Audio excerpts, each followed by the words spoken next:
দেশের বর্তমান শিক্ষাক্রম আধুনিকায়নের রিভিউ করা হবে বলে জানিয়েছেন শিক্ষামন্ত্রী আ.ন.ম এহসানুল হক মিলন।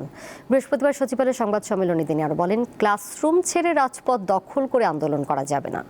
শিক্ষা মন্ত্রণালয় কোনো বদলি বাণিজ্য এবং সিন্ডিকেট চলবে না বলেও হুঁশিয়ারি দেন শিক্ষামন্ত্রী। নবগঠিত সরকারের দ্বিতীয় কর্মদিবসে কর্মচঞ্চল সচিবালয়। এদিন শিক্ষা ব্যবস্থা নিয়ে সরকারের পরিকল্পনা জানাতে গণমাধ্যমের মুখোমুখি হন শিক্ষামন্ত্রী এবং প্রতিমন্ত্রী। শিক্ষা মন্ত্রণালয়ে কোনো বদলি বাণিজ্য এবং সিন্ডিকেট চলবে না জানিয়ে শিক্ষামন্ত্রী এহসানুল হক মিলন বলেন, শিক্ষা খাতে দুর্নীতির বিষয়ে জিরো টলারেন্স থাকবে তার মন্ত্রণালয়ে। আমরা এমন অ্যাপস করব যেখান থেকে বদলির সম্ভাবনা কার কোথায় কিভাবে হতে পারে তদবিরবিহীন এবং তাদের রেজাল্টের উপর বেসড করে এই ধরনের প্রস্তুতি রয়েছে। অতীতে মপ করে অটোপাস নেওয়া হয়েছে উল্লেখ করে শিক্ষা ব্যবস্থা ঢেলে সাজানোর কথা জানান শিক্ষামন্ত্রী। ক্লাস পরীক্ষা বাদ দিয়ে শিক্ষকদের রাজনৈতিক কর্মসূচি চলবে না বলেও হুঁশিয়ারি দেন তিনি।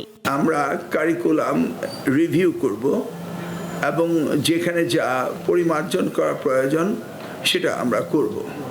সেই জন্য আমাদের একটু ইন্টারনাল প্রিপারেশনের প্রয়োজন রয়েছে। এনসিটিভিতে যারা কারিকুলাম এক্সপার্টিস্ট রয়েছে তাদের মধ্যেও কিছু সমন্বয় সাধন করা এবং কোয়ালিফাইড কারিকুলাম যারা করবে তাদের ওখানে প্রয়োজন রয়েছে।